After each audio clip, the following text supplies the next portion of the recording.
All right, here we go. It's a brand new Flyers Daily for the 30th of July. I had to check the calendar. 2025 Flyers Daily presented by Ticketmaster. Make more memories live. We're going to hear from Porter Martone, who spoke in a scrum at the World Junior Summer Showcase where they had a scrimmage yesterday. Saw some highlights of that on social media as well. He looked like he was moving really good out there.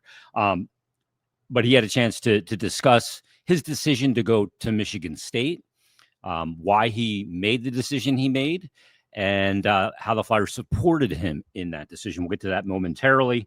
Also, we're going to look at NHL head coaches, the impact that an NHL head coach has on an NHL team, what the responsibilities are, what is the impact when it comes to wins and losses, because arguably the Flyers' biggest move of the summer was the hiring of a new head coach, being Rick Tocchet. And we'll get into some ancillary stuff at the end as well. But let's start with Porter Martone. Of course, Flyers selected him in this year's NHL entry draft at number 6 overall, going best player available despite the need for high-end centers. They go to the wing. You'll see in this video, too, if you're watching on YouTube, just how big of a kid he is. I mean, he's a big boy already, and he'll reference that at Michigan State. He'll give him some time to be in the gym a little bit more. It's one of the things about college. You can get a little bit more off-ice training in and build that muscle up even further. He looks like he's got an NHL body now. When he adds even more muscle, it's going to be even more beneficiary. And I imagine one of the things Flyers training staff and they'll be discussing with Michigan State as well. One of the things training will be short burst, the plyometric explosive moves to aid him with that first step, because the first step in the NHL is magnified to such a degree because you have such little time and space that short burst to create a little bit of space for yourself to be able to make a play, hang on to pucks is going to be a big element. And that's an area where, being as young as he is, he can improve. And he will improve. That'll just take a little bit of time. And he'll get that training at Michigan State, playing there, maybe for a national championship. It wouldn't be crazy if you saw Penn State and Michigan State in a Frozen Four final. I'd enjoy that.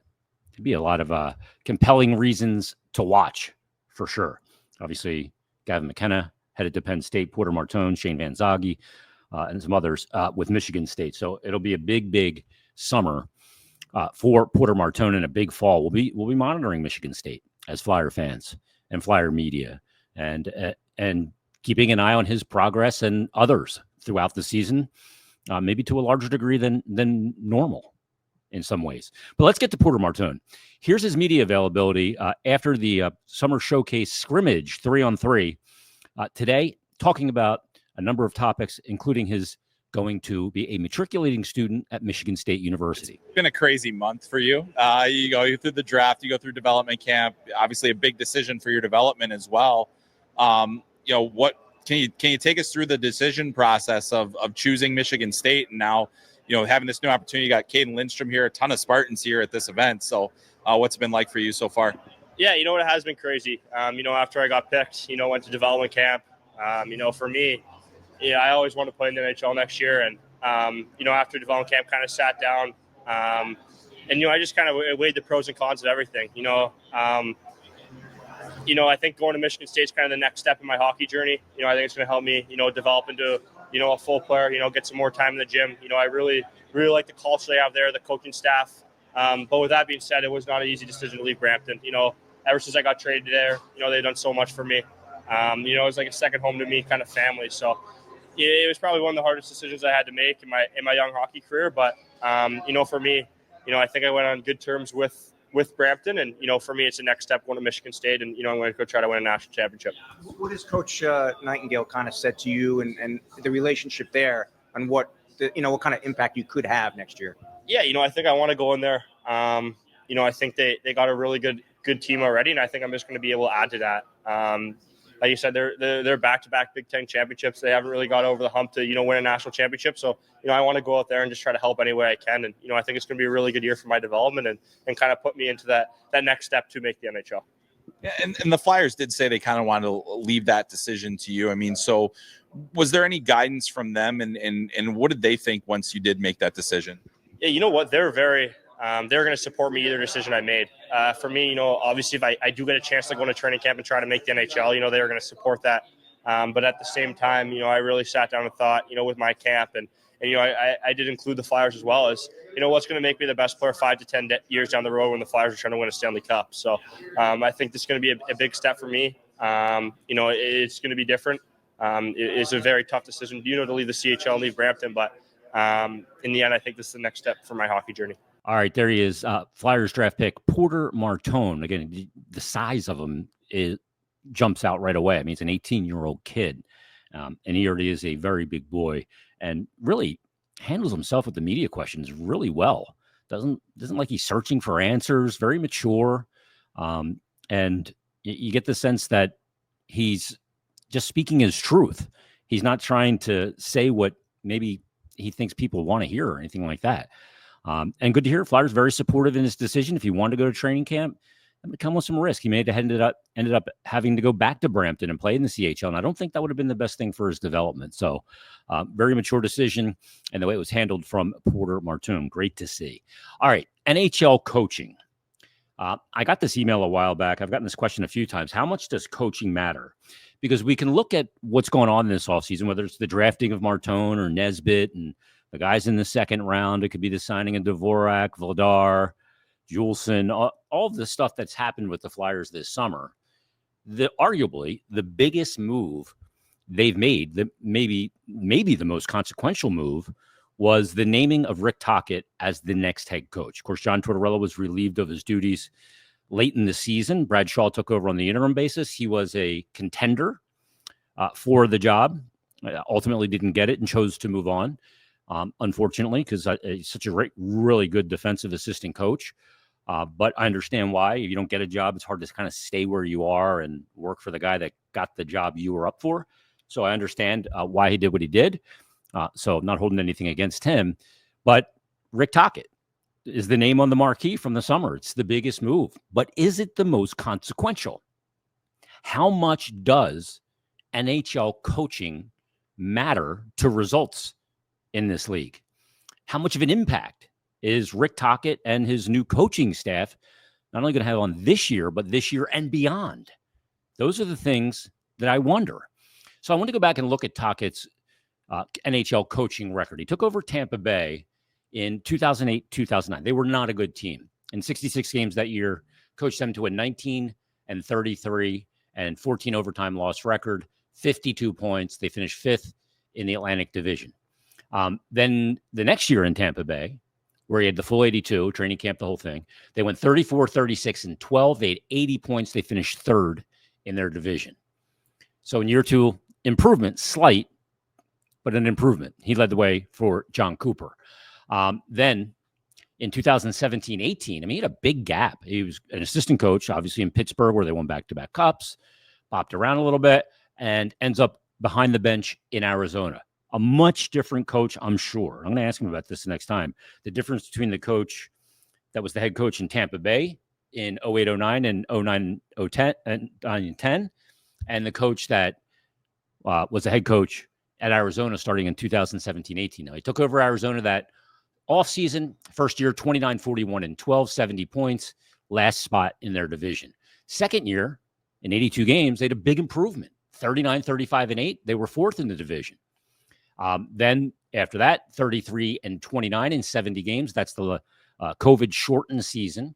And then in the 56 game year, where they had the teams in the regional divisions, I guess, whatever you call them, brackets, they went 24, 26, and 6.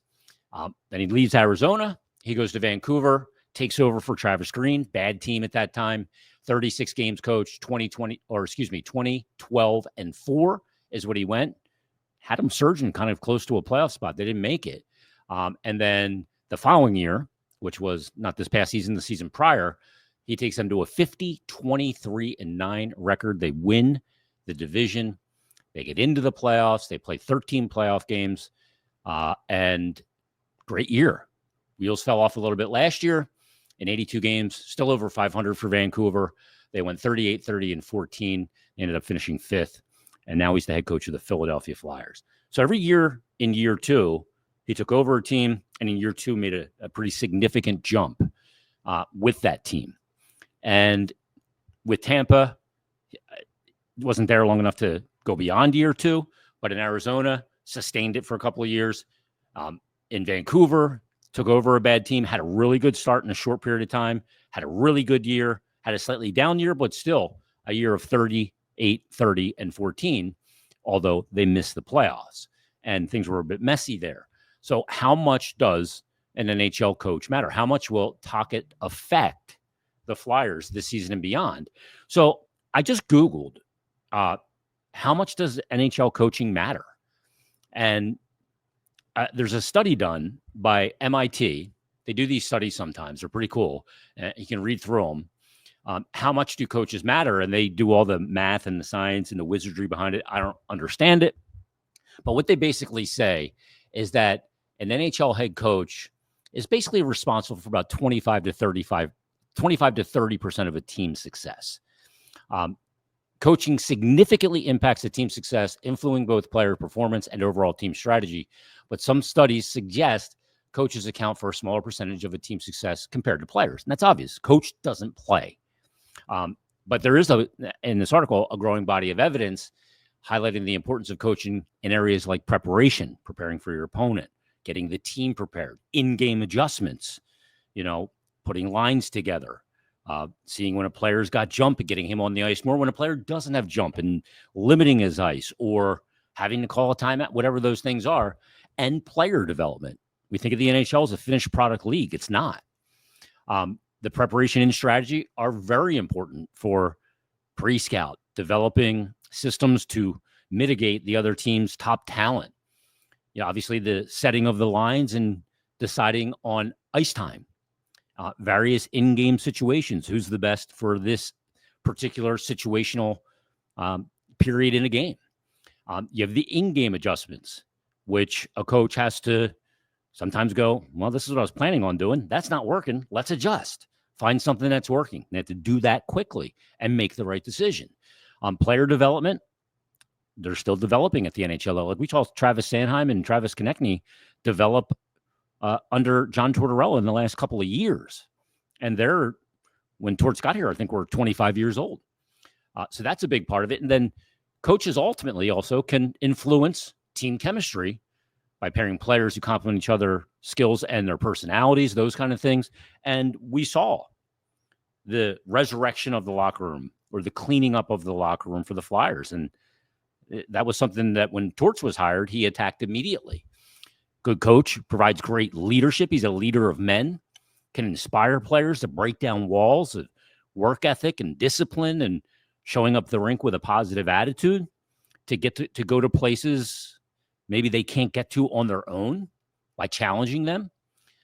So the impact on player performance is very, very strong. And I would encourage people to Google that MIT Sloan Management example of how coaches can affect a team. Now, does hiring Rick Tocchet go, well, they hired Rick Tocchet this summer, they're a playoff team? No, because ultimately the game is about having players. You got to have players because, like I said before, the coach doesn't play a shift. He won't play a single shift in any of these games, despite the fact that he's probably still fit enough to do so. But how much can a team change from one year to the next? I've brought up this example before, and I think it's a really good one. The 2017-18 New York Islanders had a record of 35, 37, and 10. They finished 7th in the Metropolitan Division. Their head coach was Doug Weight. Their captain of that team was John Tavares. And Tavares had a great year. The Islanders decided to move on from Doug Weight in the offseason, and they decided to hire Barry Trotz. So they finished 7th with 80 points that year. The next year, they went 48, 27, and 7. They finished 2nd in the Metropolitan Division, and they were a totally different team. Their captain was not John Tavares anymore. He decided to leave. Their best player left that offseason and went home to Toronto. Anders Lee became the captain. The big difference in why the coaching made such a big difference from Doug Weight to Barry Trotz was the system that he brought in. Barry Trotz is coming off a Stanley Cup championship with the Washington Capitals, leaves after that, after winning the Cup, goes to the Island. The year before Barry got there under Doug Weight, the New York Islanders gave up a league-leading goals allowed in the NHL. They gave up in the 17-18 season, this is a remarkable number, 293 goals. 293 under Doug Weight with John Tavares. And basically the same two goaltenders the next year. Worst in the NHL. The next year, with that Barry Trotz structure, preaching of team defense, accountability, all of those things, and without John Tavares, they gave up 191. So they went from 293 to 191. It's 102 goal difference, more than as a goal per game less. They went from the team that gave up the most to the team that gave up the least in a summer. And it wasn't because of the players. You could argue they were lesser of a team without John Tavares. But they had a way better record, and they gave up way less goals, more than a goal per game, 102 goals less per game, because of the system, the structure, the accountability, the preparation, all the things we just talked about, and why a head coach does matter. The leadership, the motivation, the cachet of a Stanley Cup winning coach, being able to say something and have buy-in immediately because those players believe in that coach. Effective coaches have that cachet, demand that, they earn that cachet. Does Rick Tocchet have that cachet? He's very well thought of in hockey circles. Maybe more well thought of than his overall record as a head coach. But players respect him because of how he played the game and how much he played the game. The fact that he's gone from an assistant that won cups in Pittsburgh and big marquee players, guys like Crosby, like Malkin, like Letang, like Quinn Hughes, and others have lauded him as a head coach. They love playing for him. Now, loving playing for a guy doesn't mean that guy can't get on the player's nerves sometimes, because he will. There'll be players that, and every head coach, it doesn't have to be a guy as demanding as John Tortorella. It can be any head coach, has players that they just don't mesh with from a personality standpoint, a playing style, whatever it might be. And that happens everywhere in every team sport with a head coach. But that being said, how much can Rick Tocchet affect this team? Now, are they an improved team from the year prior, from this past season, where they, frankly, it was a pretty horrific year. I mean, you finish 8th in the division for the Flyers. You finish with 76 points, 33, 39, and 10. It was an ugly year. You end up with the 6th overall pick. You had the 4th worst record in the league. I look at Vegas odds for points for teams this coming year, the over-unders, and the Flyers are at 76.5 points. Over-under. Again, they had 76 last year. Now, look, we're talking about setting expectations. 76 points, 76.5 points, it better be over. Because as we talked about on Monday's episode with Bill, they're coming into this next offseason with a ton of money available. Now, you're not going to just go out and spend it like crazy just to spend it. You got to be strategic. You got to be calculated. You got to make sure you do make the right decisions with your money and long-term commitments. But you also got to be a team that's showing that they're moving in the right direction to use that money effectively, because you got to be looked at by the guys that are looking to sign with a new team like an attractive place to go beyond the travel, beyond the facilities, beyond being in the Northeast, beyond the history of the franchise. You got to be a team that moving in the right direction where they feel like they can win, because there's going to be other teams offering that money that have that. So that's why next year is a very important year to move this thing forward. You know, Sean Couturier said the other day they're tired. He's tired of losing. There's a lot of guys there. Nobody likes to lose. But are they going to move things forward to become a team that can get in that mix with money that can go free agent shopping for the best players? Not the best players available, the best players. And next year's free agent class is a bonkers one. Kaprizov, Eichel, McDavid, and others. Look, if you're under that 76.5 point total at the end of next season, those players are going to look at you a little sideways.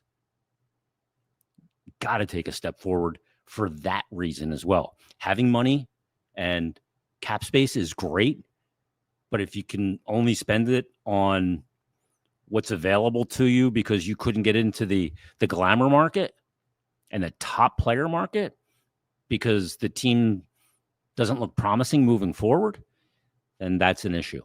And unrestricted free agents consider that because they're at a point in their career where they're not 22 and they see just tons of runway of NHL career in front of them, plenty of time to win. By the time players get to unrestricted free agency, if they haven't won, they're saying, I got to make the right decision here. The ultimate legacy is not how much money I made. That's a part of it. But the ultimate legacy for me as a player is, did I win? Did I get to a cup? Did I compete for a cup? That's the ultimate thing. You better show that you're on a path to doing that. You don't have to show that you're all the way there or you're one piece away, but you got to show that you're progressing in a very good direction with a good culture and a good plan moving forward. Rick Tocchet said one of the reasons why he took the job with the Flyers was because he liked their plan. He was sold on the plan. Talked about that yesterday on the Preston and Steve show on 93.3 WMMR. Well, got to sell free agents on that too. But you only get to sit down. You only get to face-to-face with the top guys if you show that step this season. How much will Rick Tocchet matter next year? That remains to be seen. We'll see. Ultimately, the players play, coaches coach. But he will be a big part of the equation, no doubt about it. And as he also said on the Preston and Steve show, people outside of Philadelphia don't understand it. Winning in this city is one of those things that it's special if you can win here. Just ask the Eagles. Ask Howie Roseman, who was one of the most criticized guys to come through Philadelphia in his first stint as a general manager. He's thought of as a weasel, as a analytics guy that would never be able to build an NFL team, great NFL team. He's become the best GM in that sport. He may be one of the best GMs in the history of Philadelphia sports. So winning here is special. We got to get back to it. All right, everybody. Great to hear from Porter Martone. We'll be back Friday. Our guest on Friday will be none other than from Ingle Magazine, the Ingle Mag podcast, the one and only Kevin Woodley. We're going to dedicate a lot of conversation to goaltending and how teams are attacking. It'll kind of go back to Rick Tocchet a little bit too, and the way you defend in today's NHL, how it's changed. It's changed again in the last 2 seasons. It's made a marked change. We're going to talk about that with Kevin Woodley, get some down and dirty numbers on Dan Vladar, and see if this Flyers goaltending can provide them with enough punch to get them into the mix. It's one of the big questions, obviously, again, this offseason.